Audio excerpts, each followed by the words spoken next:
Sankarankovil, Rajapalayam, Virudhunagar, Madurai, Tiruchirappalli, Virudhachalam will arrive shortly on platform number 1.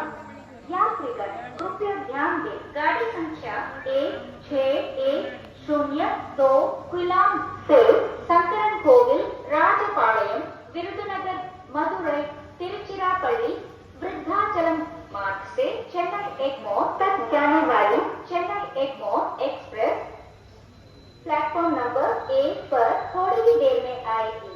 பயணிகள் கவனத்திற்கு, வண்டி எண் 1610 குலாம், சென்னை எக்மோர்